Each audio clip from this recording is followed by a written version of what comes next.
नमस्कार, जैसा कि आप जानते हैं मैं प्रिंस कुमार सिंह आप तमाम दर्शकों का एक बार फिर से अपने YouTube चैनल पे स्वागत करता हूँ। इस बार मैं घूमते घूमते हरियाणा पानीपत स्थित समालखा ग्राम चुलकाना धाम पे आया हूँ, जहाँ पे हारे का सहारा बाबा श्याम का जयकारा, मतलब जहाँ पे हमारे खाटू श्याम बाबा की मंदिर है। कहा जाता है, कुछ समय पहले की बात है, कहा जाता है कुछ साधु संत इस ग्राम में आए थे और उन्होंने लोगों को बाबा के बारे में बताया था, लेकिन ग्राम वालों ने उनका विरोध किया और उन्हें लाठी डंडे से मारने लगे। फलस्वरूप रात में घरों में घंटियों की आवाज़ सुनाई देने लगी और तब जाकर यहाँ पे मंदिर का निर्माण हुआ। आइए मैं पहले आपको मंदिर के परिदृश्य के बारे में दिखाता हूँ, उसके बाद इस मंदिर से मतलब बाबा श्याम से जुड़ी घटना के बारे में मैं बताऊँगा। ये जो आप देख रहे हैं यहाँ पे श्याम बाबा का परिचय के बारे में बताया गया और आप देख सकते हैं मंदिर के परिदृश्य को, क्या लौकिक और शांत वातावरण आप देख सकते हैं मंदिर के इस परिदृश्य को।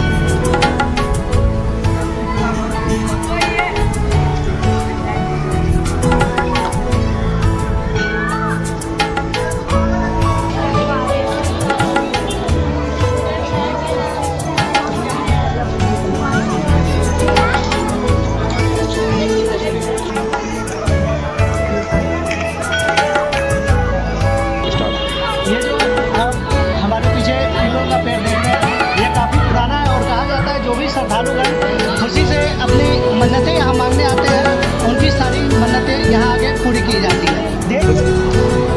आप जो देख रहे हैं हमारे मंदिर का मुख्य द्वार है, जहाँ से भक्तों में प्रवेश होती है और ये जो आप सामने देख रहे हैं, यहीं से धीरे धीरे करके भक्त अंदर मंदिर में भगवान के दर्शन हेतु जा रहे हैं।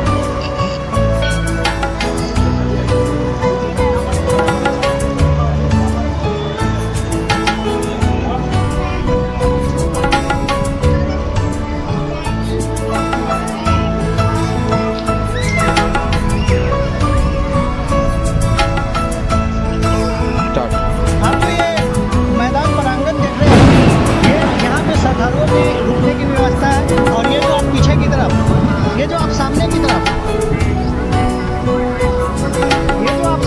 देख रहे हैं, यहाँ पे समय समय पे जागरण होते रहते हैं, जिसमें आपको बाबा के सहारे की जागरण होते रहते हैं और भक्तों की भारी संख्या में यहाँ पे हमेशा भीड़ लगी रहती है। अब मैं आपको श्री श्याम प्रभु का परिचय कराता हूँ। कहा जाता है यह घटना महाभारत काल की है, जब पांडव पुत्र महाबली भीम के पुत्र घटोत्कच, इनका विवाह महाबलशाली भीम नामक दैत्य की पुत्री कामकंटकटा के साथ हुआ था और कामकंटकटा के गर्भ से महाबलशाली महाप्रतापी महावैज्ञानिक और महाधार्मिक बालक का जन्म हुआ। चूंकि इनके जन्म के समय इनके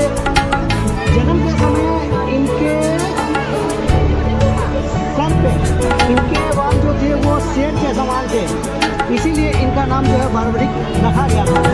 इन्हें महादेव एवं सिद्धांबिका देवी का आशीर्वाद प्राप्त कहा जाता है। इनके द्वारा 3 बाल थे जो श्री बारबरिक जी को प्राप्त हुए थे और स्वयं इनकी माता को भी संदेह था कि अगर बारबरिक जी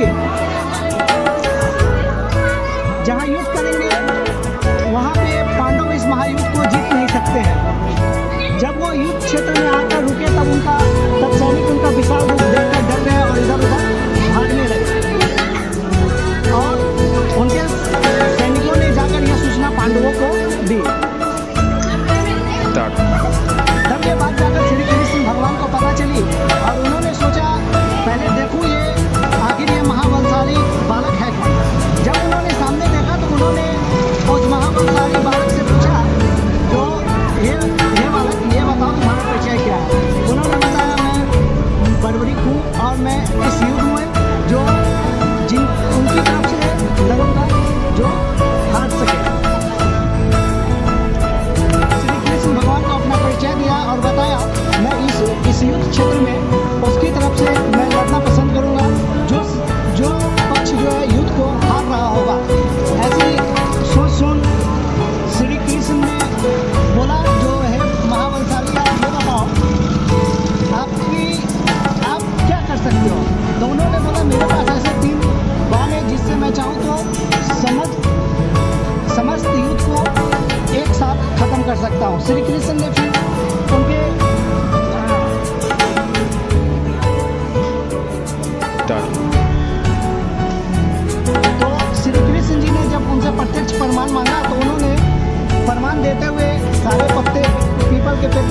पत्तों को भेज दिया और एक पत्ता जो था वो श्री कृष्ण जी ने अपने पैर के नीचे दबा रखा था, जिसे उनका बाण जो है भेद ना सका।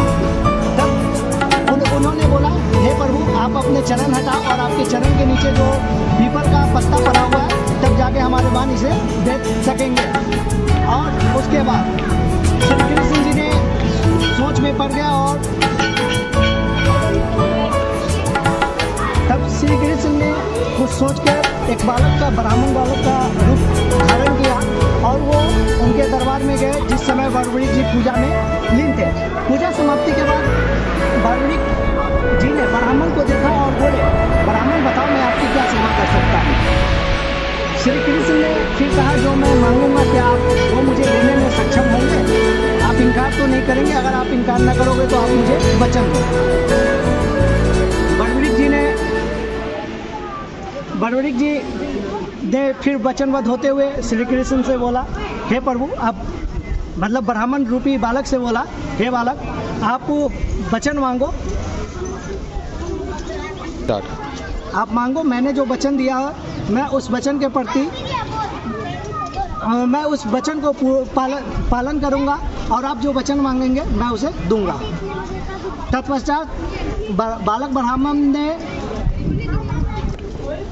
तत्पश्चात ब्राह्मण रूपी बालक ने उनके शीश का दान मांग लिया और उन्होंने पहले योग माया से ये देखा, जो ये ब्राह्मण बालक जो है ये साक्षात प्रभु खड़े हैं, और उन्होंने अपने कटार से अपना शीश उनकी चरणों में दान कर दिया। दान करने के पश्चात पूछा, हे प्रभु आप ये बताएं, आप अपने रूप में आए और ये बताएं आपने ऐसा क्यों किया।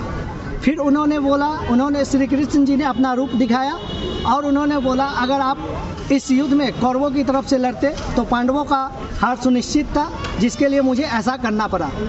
और उन्होंने भगवान से बोला, प्रभु मैंने अपना शीश दान कर दिया है और मैं अब इस युद्ध को जो है पूरी तरीके से मैं देखना चाहता हूँ। और श्री कृष्ण ने उन्हें पूरे युद्ध के दरमियान अमर रहने का वरदान दिया और वो उनके शीश को जो है पीपल के पेड़ के साथ टांग दिया गया। स्टार्ट। युद्ध समापन के पश्चात श्री कृष्ण ने पूछा, हे बड़बड़िक आप ये बताओ आपने पूरे युद्ध के दरमियान आपने क्या देखा। उन्होंने बोला, हे प्रभु मैंने देखा पूरे युद्ध में चारों तरफ सिर्फ और सिर्फ आप ही दिखाई दे रहे हो और सारे युद्ध में एक तरफा आप ही लड़ रहे हो। सुदर्शन चक्र जो है वो पूरे युद्ध में एक तरीके से युद्ध को समाप्त कर रहा है। और इतना कहते हुए उन्होंने अपनी वाणी को विराम दिया। तब पश्चात श्री कृष्ण ने बोला, चूँकि आपने अपने शीश का दान दिया और आप हारे का सहारा बने हो, तभी से उनका नाम पड़ गया हारे का सहारा खाटू श्याम हमारा। हारे का सहारा खाटू श्याम हमारा। बाबा खाटू श्याम की जय हो, जय हो, जय हो, जय हो, जय हो।